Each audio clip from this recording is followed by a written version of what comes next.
जय जय राम, श्री राम जय राम, जय जय राम,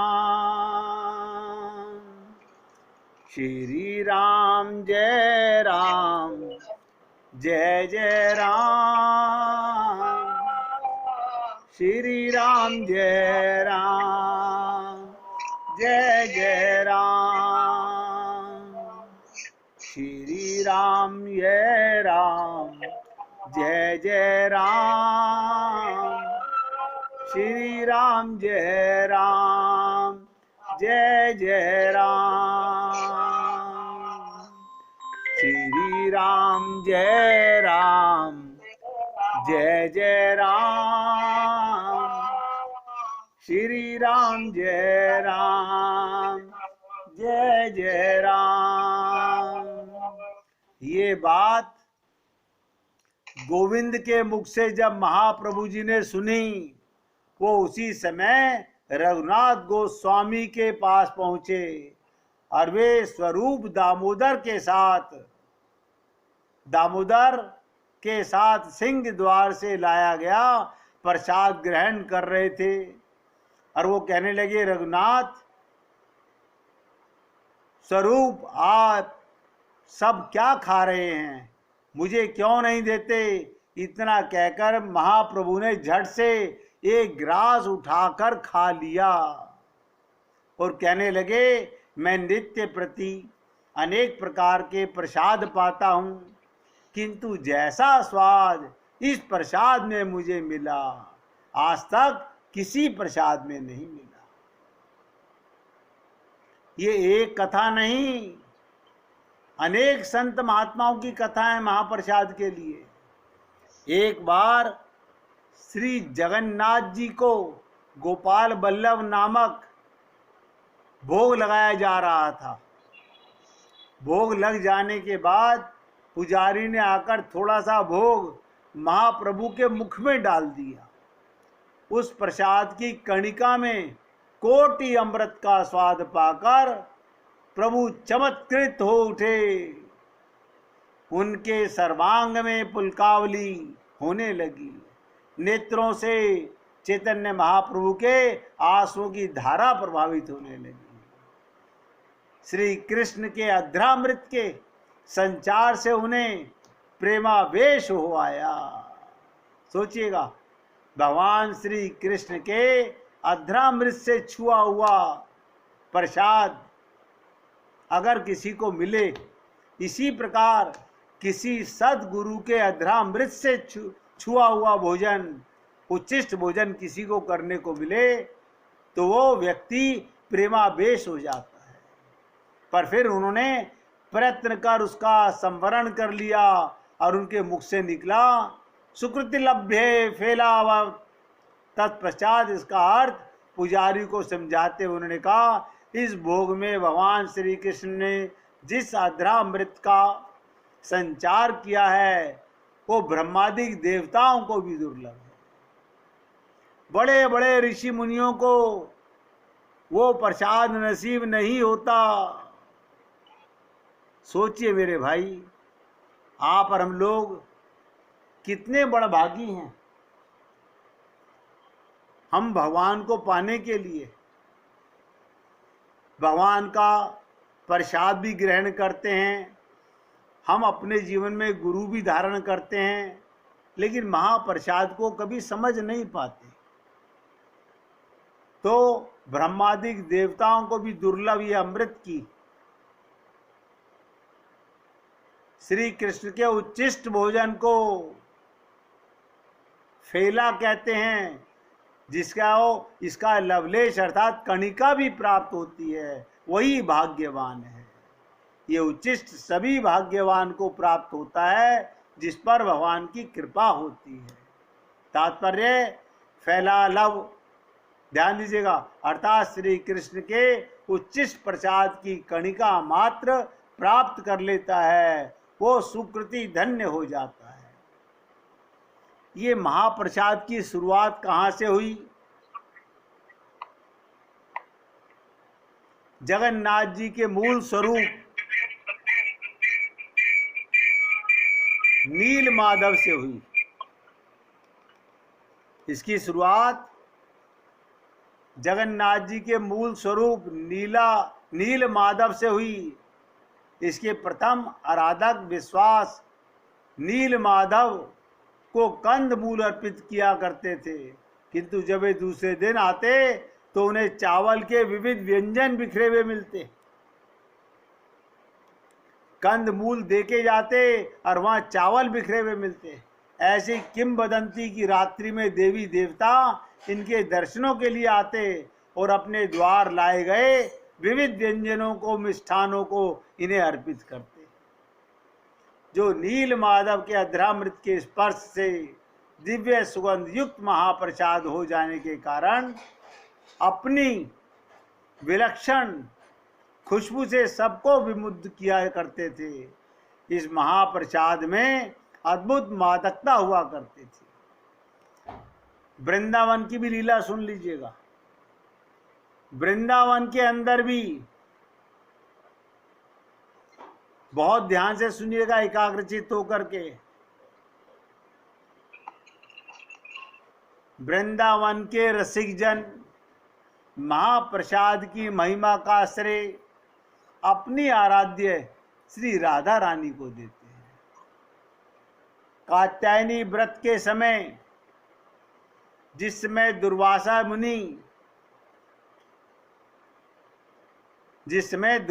मुनि द्वारा श्री राधा को वरदान प्राप्त हुआ कि वे अमृत हस्त होंगी। देखिए, दुर्वासा जी ने राधा जी को वरदान दिया था, अमृत हस्त होंगी। उनके द्वारा पकाया गया भोजन ऐसा दिव्य सुगंध युक्त और सुस्वाद होगा मानो माधुर्य का ही सार हो। इसलिए वृंदावन के रसिक उपासक गण अपने प्राण वल्लभ श्री कृष्ण को जो भी भोग निवेदित करते हैं, एक एक शब्द ध्यान दीजिएगा, वृंदावन के रसिक उपासक गण अपने प्राण वल्लभ श्री कृष्ण को जो भी भोग निवेदित करते हैं, उन्हें बनाने से पहले वो राधा रानी से भोग बनाने में अध्यक्षता स्वीकार करते हैं, प्रार्थना करते हैं कि हे राधा रानी, आप आइएगा, भगवान को भोग लगाने का अमृत स्वरूप होना चाहिए और आपके हाथ का बना हुआ भोजन अमृत के समान हो जाता है।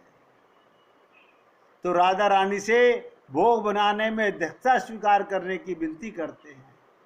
वे ऐसी भावना करते हैं, देखिएगा, सब भावना कर सकते हैं कि श्री राधा ही स्वयं उपस्थित होकर भोग बना रही हैं। ये लीला बहुत कम लोग समझ पाते हैं कि भोजन की व्यवस्था, भोजन का रसास्वादन बनाने के लिए ये राधा की कृपा ही होती है। इस भांति राधा रानी के हस्त से बना हुआ भोजन जब भगवान श्री कृष्ण के उच्छिष्ट को महाप्रसाद कहा जाता है। भक्ति शास्त्रों के अनुसार श्री कृष्ण को भोग के रूप में प्रेम पूर्वक निवेदित प्राकृतिक वस्तु भी दिव्य हो जाती है। समस्त आत्माओं की आत्मा श्री भगवान को विशुद्ध भक्ति सहित जब कोई भी वस्तु निवेदित करता है, पूर्ण भाव से निवेदित की जाती है, उसी क्षण उसका प्राकृतिक नष्ट हो जाता है। आप तो पंचमहाभूतों का भोजन लगाते हो, लेकिन जैसे ही आपकी शुद्ध भाव होना चाहिए भगवान को भोजन लगाते समय, और ये भावना होना चाहिए इसमें राधा रानी की कृपा है, उसी क्षण वो प्राकृतिक नष्ट होकर वो चिन्मय गुणातीत हो जाता है। श्री भगवान ने ब्रह्मा जी से कहा था, ब्रह्मा जी, मेरे सामने जो नैवेद्य उपस्थित किया जाता है उसे मैं दृष्टि से ग्रहण करता हूँ, अब फिर उसे भक्त ग्रहण करता है, कोई आचार्य ग्रहण करता है, तो उसकी जीवा के अग्रभाग पर भगवान क्या कहते हैं? मैं भक्त की जीवा के अग्रभाग पर स्वयं भगवान आकर के विराजमान हो जाते हैं और उसका आस्वादन किया करता हूं। यानी संत के मुख से भगवान भोजन पाते हैं। अतः भक्त द्वारा ग्रहण किया गया नैवेद्य कलयुग में महाप्रसाद बन जाता है, जिसके सेवन से श्री कृष्ण नाम के प्रति जीवों के हृदय में प्रेम उदित होता है, श्री कृष्ण कृपा की प्राप्ति होती है, श्री कृष्ण अक्षय प्रेमा भक्ति लभ्य होती है। इसलिए ये कथा मैं आपको सुनाना चाहता था कि जब कभी भी किसी संत महात्मा को भोग लगाओ तो ये भाव होना चाहिए कि इसके अंदर केवल ये संत भोजन नहीं कर रहे हैं। जब संत भगवान का ध्यान करता है तो भगवान स्वयं आकर के उनके अधरों से पहला ग्रास भगवान ग्रहण करते हैं। इसलिए ये प्रसाद गुरु को, संत को लगाया हुआ, भक्त को लगाया हुआ महाप्रसाद हो जाता है। आप सोचिएगा, आप और हम लोग, कितने लोग हैं ऐसे जो इन लीलाओं को समझ पाते हैं, जान पाते हैं, अपने जीवन में उतारने का प्रयत्न करते हैं। सुनने से नहीं, जीवन में लाने से होगा। आप अपने जीवन के अंदर जब तक भावना में भगवत प्राप्ति की पूर्ण दृढ़ता नहीं लाओगे, पूर्ण एकाग्रता नहीं लाओगे, तब तक कल्याण नहीं होने वाला। इसलिए मैं आपसे निवेदन करता हूं, भगवत प्राप्ति के लिए अब कल मैं आपके साथ भक्ति की सारी चर्चाएं कर चुका हूं। अब बात मैंने कहा था पंच रहस्य में पांचवी बात क्या है, उसकी चर्चा कल करूंगा। वो क्या है? कौन है? एक एक शब्द ध्यान दीजिएगा, कल से उसकी चर्चा करूं। कौन है जो हमें भगवान से नहीं मिलने दे रहा? हमारे और भगवान के बीच में क्या कारण होते हैं? ये रहस्य बिना संतों की कृपा से हमें समझ नहीं आ सकता। कल प्रयत्न करेंगे आपके साथ में।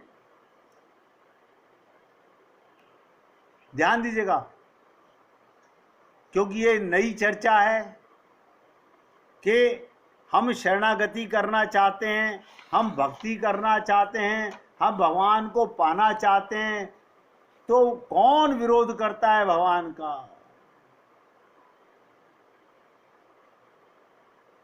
क्या कारण है? कौन सी ऐसी रुकावटें हैं?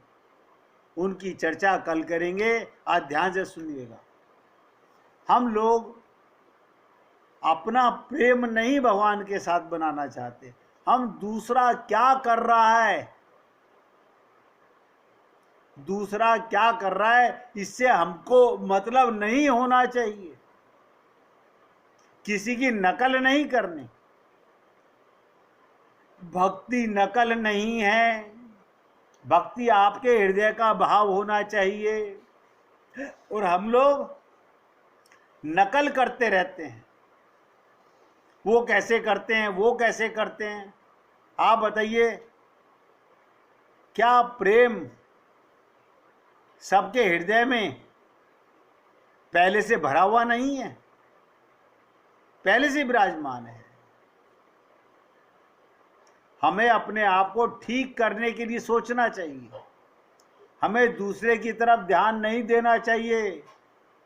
अपने आत्म के कल्याण का सोचना चाहिए हर वक्त। मेरा आत्म कल्याण कैसे हो, मेरा आत्म कल्याण कैसे हो।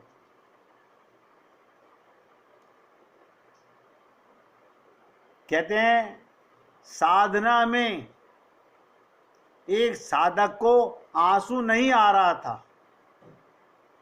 वो साधक साधना के समय आंख में मिर्च का पाउडर लगा रहा था, लगाता हटा लेता, लगाता हटा लेता, इससे उसकी आंख में आंसू आने लगे थे। वो सोचता था कि सब रो रहे हैं भगवान की लीलाएं सुन के, मेरे अंदर ये भाव क्यों नहीं पैदा हो रहा। मिर्च का पाउडर की पोटली बना के लाता, सत्संग सुनता, जब सब रो रहे होते तो अपनी आंखों में बार बार मिर्च लगाता कि मुझे भी आंसू आ जाए। प्रत्येक दिन साधना में ऐसा करता। एक ने गुरुजी से कंप्लेंट की, गुरुजी ये मक्कार नामापराधी प्रतिदिन साधना में मिर्च का पाउडर लगा लेता है, फिर झूठ मूठ रोता है, झूठ मूठ रोता है। तो गुरु ने उसको बुलाकर पूछा, क्यों जी तुम ऐसा क्यों करते हो? तो उसने कहा कि प्रभु मैं बहुत पतित हूं, इतना पतित कि साधना में मुझे आंसू नहीं आते, लाखों प्रयास के बाद भी, इसलिए मैंने आंख में मिर्च का पाउडर लगा लेता हूं, कम से कम आंख में आंसू तो आए। मुझ जैसे पतित को गुरु ने उसको गले लगा लिया और कंप्लेन करने वाले को डांटा। क्या डांटा? नामापराधी तुम हो, ये नहीं, ये अपराध नहीं कर रहा, ये तो बेचारा ये करके भी आंसू बहाया अपने इष्ट को रिझाने के लिए। आज दिखावे में सही रोने का प्रयत्न तो कर रहा है, तुम तो ये देख रहे हो कि दूसरा क्या कर रहा है। नाम अपराध ये नहीं कर रहा, जो दूसरे की क्रिया को देखता है वो नामापराधी कहलाता है। इसलिए तुम साधना ना करके केवल दूसरे को देखते रहते हो। हम लोग मंदिर में जाते हैं, सत्संग में आते हैं, हम ये नहीं देखते कि हमारा मन भगवान में, गुरु में कितना लग रहा है। हम ये देखते हैं कि कौन क्या सुन रहा है, कौन क्या बोल रहा है, कौन क्या कर रहा है, वो किस कारण ऐसा कर रहा है, तुम कैसे जानोगे भला? तो नामा अपराध मत करो, ये बहुत बड़ा अपराध है। नामा अपराध बहुत बड़ा अपराध है। मैं तो आप लोगों से निवेदन कर सकता हूं, सोचिएगा, इतनी सी बात हमारे को जच नहीं रही। संत महात्मा बता रहे हैं, भगवान स्वयं कह रहे हैं, बैठे दिल में ये अरमा जगाएं कि वो आज नजरों से अपनी पिलाएं। क्या? बैठे हैं दिल में ये अरमा जगाएं कि वो आज नजरों से अपनी पिलाएं। मजा तो तब ही आए पीने का यारो, कि पिए वो और नशा हमको हो जाए। पिए तो वो हो और नशा हमको हो जाए। मगर ये बात जब तक दिल में बैठे हैं, हमारे को पूर्ण विश्वास नहीं होगा, तब तक केवल धोखाधड़ी है। इसलिए मैं आपसे केवल निवेदन कर सकता हूं, अगर वाकई में भगवत प्राप्ति करना चाहते हो, कल आपसे चर्चा करूंगा कौन से कारण हैं जो हमें भगवत प्राप्ति नहीं होने दे रहे। हम सत्संग भी सुन रहे हैं, मंदिर भी जा रहे हैं, भक्ति भी कर रहे हैं, कोई कारण है। आज क्या करेंगे? कीर्तन करेंगे, सुमिरन कर ले मना, छिन छिन राधा रमना, सुमिरन कर ले मना। छिन छिन राधा रमना, गाइए, सुमिरन कर ले मना। छिन छिन राधा रमना, सुमिरन कर ले मना। छिन छिन राधा रमना, हरि गुरु दोई अपना। गहूँ इन के ही शरणा, हरि गुरु दोई अपना। गहूँ इन के ही शरणा, हरि गुरु दोई अपना। गहूँ इन के ही शरणा,